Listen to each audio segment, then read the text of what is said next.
Hello, reader friends, and welcome back to my channel, or welcome if you're new here. Today I am going to do the mid-year freakout tag, which I've been watching a lot of and seems like a lot of fun, so I'm excited to do that, even though I'm about like a week late, but it's okay. So the first prompt on the mid-year freakout tag is best of 2023.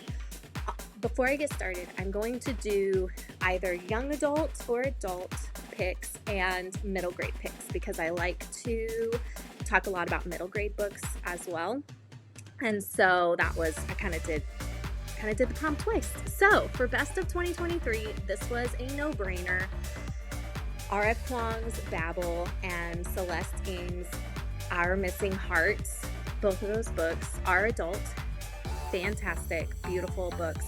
Babel, I just slowly read for like 2 or 3 months, and I just absorbed everything. And it's a huge book. It's a big undertaking, and there's a lot going on, but there were so many moments that I highlighted and just, quotes and things like that I really thought were powerful. And Our Missing Hearts, that book took me completely by surprise. I didn't know really what it was about. And when I started reading, it's kind of like a dystopian, and it talks a lot about Asian hate or hate against Asians in America. It talks a lot about books and the power of reading and banning books. There were so many things that are important to today in this book, and it was dystopian but also felt very real, which is the best dystopian. A very powerful book that I think everyone should read. And then another for my middle grade, Evilise Explains It All is another one that was really powerful. It's a book in verse. I picked it up because it won a lot of awards on the ALA Awards, and oh my goodness, the look into Evilise's mind, her anxiety and depression was so powerful and so raw. Like, this book had me feeling all the things, and I'm still thinking about it, and I think I read it way back in like January. So very good book. Okay, best sequel. I do read a lot of series, or I thought I did, but apparently I don't really, or I'm in the middle of some. But anyway, this one was also a no-brainer, The Ballad of Never After. As a young adult book, I love this series. You'll see later, I didn't expect, I didn't even hear about this series really. I just thought the covers were pretty and had seen them around. And so I picked it up one day, and the second book is so good.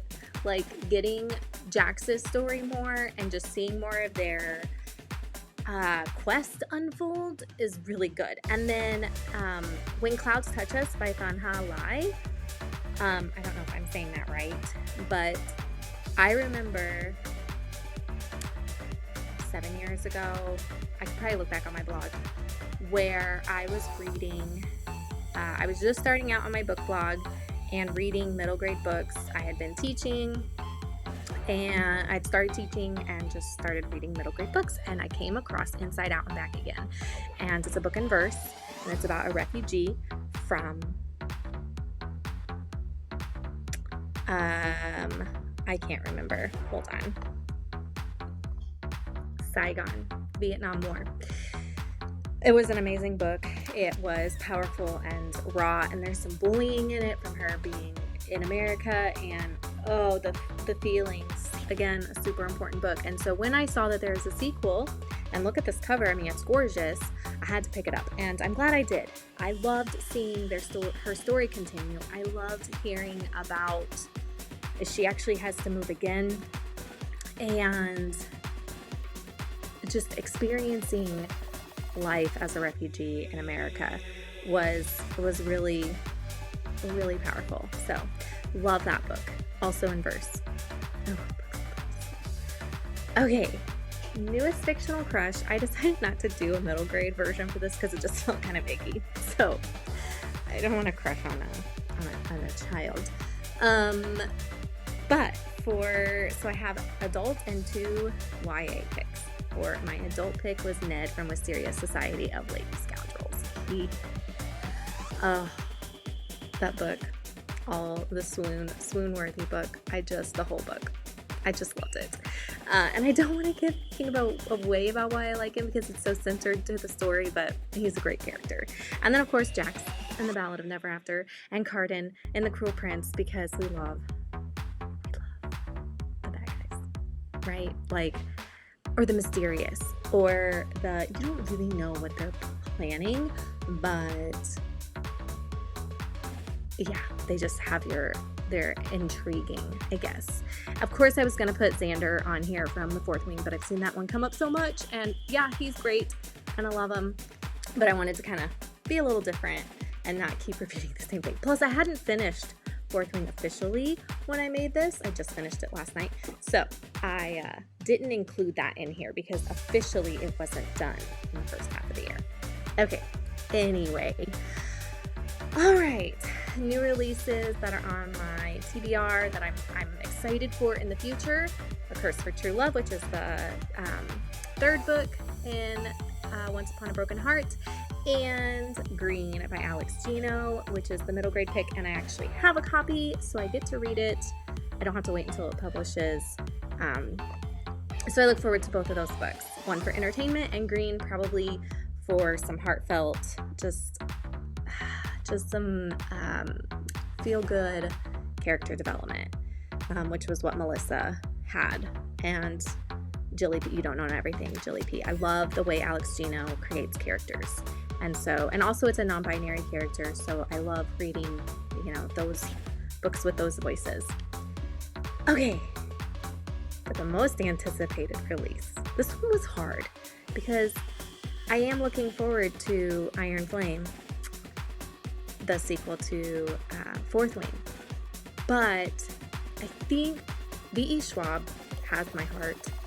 And so every time she has a new book, which it's hard actually to keep up with, sometimes I haven't even read everything by her. And I don't know why I don't just stop everything I'm doing and do that. But I'm really excited about The Fragile Threads of Power. And I think it comes out in the fall. So I'm waiting on a Goodreads giveaway, and hopefully I won it, so that way I could have one. And then another middle grade one that I have is Zombie Season. This one I'm into the spooky horror supernatural kind of thing, so I love this cover. It's very exciting and very bright, and I'm excited for it. So those are my anticipated releases. New favorite author, definitely R.F. Kuang, because I read Babel. That was my first book by her. Then I started The Poppy War. I'm currently on the second book in The Poppy War, and then I read Yellowface. Also fantastic books. She has a way with storytelling that is so intelligent and so deep, but not overdone. It's just her world building and her character building are just phenomenal. And I love the messages that she has in all of her books. And, she's doing something. I can tell that her books are she wants to change things. And I love that. And then a new, I guess this would be a young adult author. I didn't put young adults, but that would be Holly Black. I love the Cruel Prince series, and I've seen a couple of her other books that I want to pick up. Cruel Prince it was such an easy, sucked in read. I was just in the world immediately. And with Wicked King, I picked that one back up, and I was worried I would forget what was going on immediately back into it. So they're just kind of easy to get lost in. I love the world. And then Kay O'Neill is the middle grade pick, and they write books they illustrate, so they're graphic novels. And let's see, The Tea Dragon Society is a series, and then most recently was Mothkeeper. You can kind of see from their profile or their portrait here. I love the way they draw their pictures. They're so beautiful, and the stories are just so heartwarming. These are cozy fantasy books, and I'm excited for Kay O'Neill to write more. and I think I've read almost all of their books. There is a picture book, Dewdrop, that I think I have, and I haven't read it yet, and it's such a cute, like, little axolotl thing. So anyway, if you ever need a cozy read, hands down, the aesthetic is beautiful, and the stories are wonderful. Check out Kate O'Neill. Okay, newest favorite character. I loved Nesta in A Court of Silver Flames. I was getting really tired of Feyre. Don't come after me. Nesta saved that series for me. I need more Nesta. I think I love the characters that are just angry women who have been thrown into this world that they're not happy with. They did not choose this, but they're stinking powerful. And I just want Nesta to take over the world. She's amazing. And then I love Cecilia. Cecilia and Ned are just... Cecilia, again, like the spunky, smart Alec woman who is just so strong. Love her. Love her. And then for middle grade, I chose Addie Ramirez from Tumble. Tumble was a phenomenal book that also was already on my radar, but had, because I have read The Secret Rule of Punk or something like that, by Celia Perez, and one of my favorite books. But anyway, then this one came across ALA Awards. So I moved it up my list. I read it with actually a group of writing friends, and I read for like character art and how I feel about the character. And what a perfect book for that, because her growth in that book and finding herself, again, strong woman, strong girl, and learning her family past and her real dad, and the wrestling was a lot of fun. This was a beautiful book about just being yourself. No matter if it's too much for other people, you're just gonna be yourself. And that was wonderful. And her support system was great. She has an uncle whom I loved. Okay, biggest surprise. Once Upon a Broken Heart. I think I mentioned that earlier. I picked this book up and did not expect to just fall in love. I had read Caraval and I liked it, but I wasn't, scrambling to get the next book. This one, scrambling to get the next book. And then when the sequel ended and I found out there wasn't a third one yet, I died. Man. So definitely the biggest surprise. I did not know I would love Stephanie Garber's book that much. And then Isla to Island was a surprise. Again, this one was also on the ALA award. As you can see, I watched the ALA awards and then read them all. I didn't know this book had no words. And it was the coolest, most beautiful book. It may have 2 words. It is all illustration in the graphic novel. And it's perfect because it is about a girl who gets sent from Cuba, I believe, to America by herself. She does not know the language, so you don't need words because she has no words. Well, she can speak in her language, but no one can understand her. And she cannot understand anyone else. So it's like a world where she is just using everything around her to understand. And it was gorgeous. I kind of want to read it again. And there have been times where I've come across graphic novels or picture books that have no words, and they always hit me so hard. And I don't know why, but it is I highly recommend trying that out. It's almost like walking through an art gallery and getting a whole story. And even though you're looking at the pages, you're still using your imagination to fill in all of it. I love graphic novels anyway. This one takes the cake, for sure. And again, surprised because I didn't know it was that different. Okay, biggest disappointment. I actually didn't have any disappointments for middle grade. And I hate doing this tag. I really didn't want to, but I do have one book that disappointed me. Forever Interrupted by Taylor Jenkins Reid. Just didn't work for me. I finished it. I was pushing through. I usually give everything 5 stars. I usually finish everything I read. I'm easily pleased. And I don't know what it was about this book, but I just did not like it, or did not care enough, I guess. And yeah, even though, yeah, I was just really kind of sad that I didn't like it. And now I'm worried about not liking Taylor Jenkins Reid anymore. Like, was that just like those, I liked Seven Husbands, and I liked Malibu Rising, and I liked Daisy Jones. Like, was that it? That's all I'm gonna like? Surely not. I won't give up on her, but I was sad. All right, books that make me cry. Definitely If He Had Been With Me. I listened to this as an audiobook, and I remember when I finished it, I was out running, and I just had to stop and just like collect myself. I didn't actually cry, but I felt all the things. This book tore me apart. So if you need a sad book, definitely read it. And then Evilise Explains It All. That one also made me feel so, like, again, like I mentioned, her depression and her anxiety, it felt so raw. She laid everything out on the table, on the page, and I just felt for her so much. So those two books had me feeling all the feels. And then on the other end, make me happy. Okay, I know that it looks maybe having You're Not Supposed to Die Tonight, a horror novel, on Make Me Happy, but hear me out. It's because I've been on kind of a horror book, like I keep wanting to read one and I keep looking for some. I was reading Grady Hendrix for a while, and then I love Kaylin Barron is also quickly becoming a favorite. Well, she is a favorite. I will read anything by her.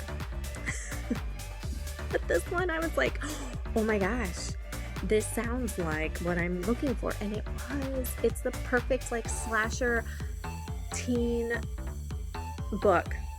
Perfect. All about a camp, the final girl.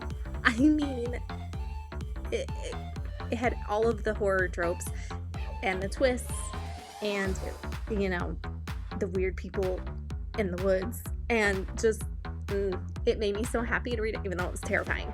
Absolutely terrifying. On the other end, an adult read that I legitimately made me happy is romantic comedy. I was smiling that whole book. Smiling, grinning from ear to ear. My cheeks hurt. Like, the first 80 pages, I was, why is everyone like this book? What, well, I've seen kind of both sides.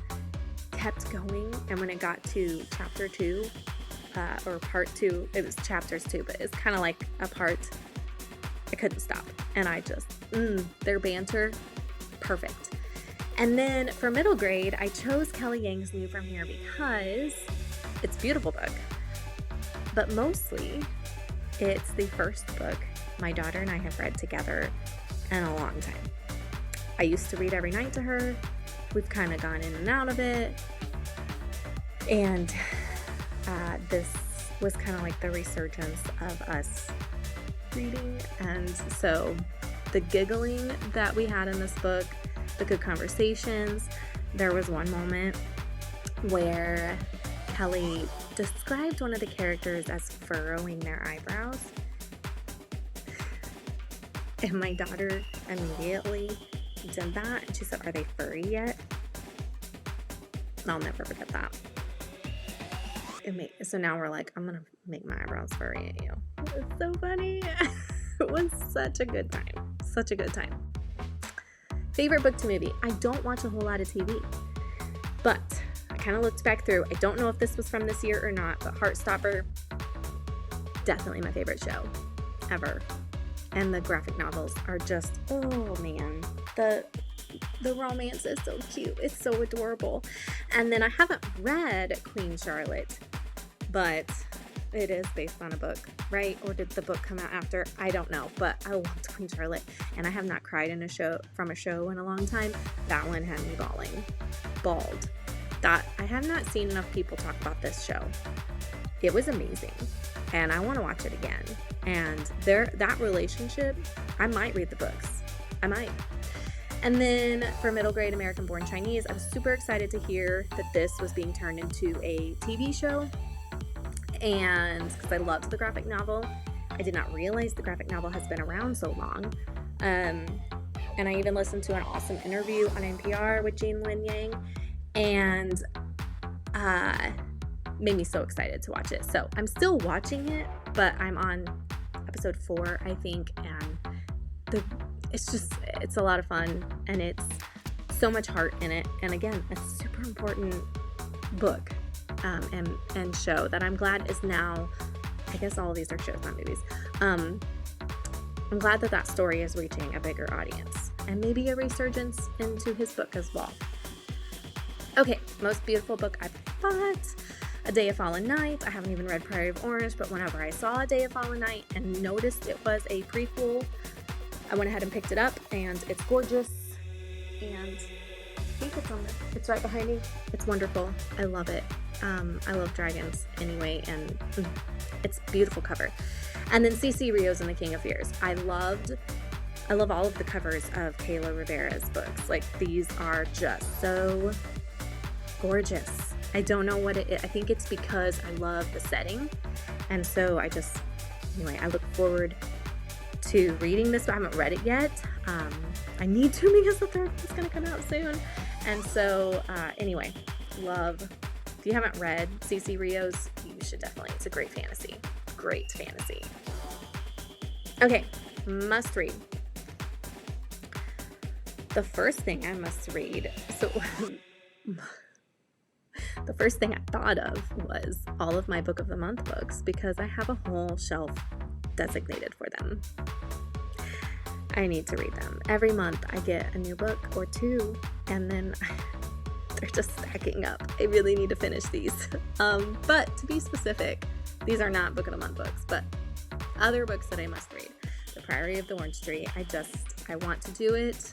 I'm all fantasy right now, and I want to keep that going. It's huge, but I want to keep it going. And then The Other Side of the River. Recently, a friend recommended that book to me, and so I told her, I said, I think I have that book, but I don't know. And she goes, well, you really need to read it. It is amazing. And then I was searching my shelves for July Arcs and found it. It is on my shelf. I did get an early copy, so I'm definitely going to read that. Especially, when a trusted friend tells you to read something because it's wonderful, you do it. You just do it. Okay, and finally, my last two favorite tags. Well, my last favorite tag is like, who do you follow? Actually, there was one more too I forgot to do. Anyway, it's fine. Bookstagrammers and booktubers that I follow, because this is why I do what I do. I get inspired by other people. I love talking to other people. Even though I'm talking to myself into a microphone right now, I feel like I'm talking to other people about books, and that's such a good thing to have in your life. And same with Bookstagram. Posting pictures, scrolling, and seeing book covers, it makes my day. So my two favorite Bookstagrammers are Get Lit Readers, Dustin, and Lindsay July Reads Lindsay. And I actually know both of them in real life, which is also why I love them, because it's actually a person I know. And Get Lit Readers, he just keeps me, he reads all the current books and does great graphics and great thoughts on his books and summaries and reviews, and I love what he creates. And then Lindsay has I feel like we have similar taste in our adult reads, and so Dustin is more young adult, but across all ages, kind of like myself, but Lindsay is mostly adult reads, so it's just it keeps me current on what is being read. And for booktubers, this is kind of my first year getting into this, so Kalila, recently found her, and I think I don't know if that's how you spell your name or say your name, I hope it is. Tori Between Pages, Katie is Reading, and Haley Pham were both, those were the three I first discovered. I think Katie is Reading is who I first discovered. Then she referenced Haley Pham.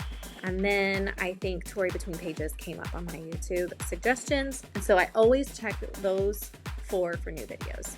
And Kalila, I'm still going through the videos, but loving all of it and love this community. And here we go. So that is my mid-year freak out tag. I don't know why it's called freak out. And I just realized I don't even know what my stats are. Like, I don't know how many books I've even read. Let's take a look. Okay, I've read 119 books and my goal was 100. And I did 100 because I didn't want to stress myself out. The last couple years I've tried to read like 365 or something, which is ridiculous. I do read picture books, so that helps, but still really ridiculous. So this year, I maybe even started at 1 and then I chose 100. So I'm over my goal, 119. I don't have the other stats for it, but those are for the end of the year, so we'll just save that. All right, well, that is the end of the video. Thanks for being here with me. I would love to, if you did one of these, drop me a link or tell me some of your favorite books in the categories, or if you've read any of these, if you're different of opinion than I am or the same. And if you've made it this far, drop me a dragon emoji in the comments. Thanks for stopping by. Like and subscribe. Have a good day.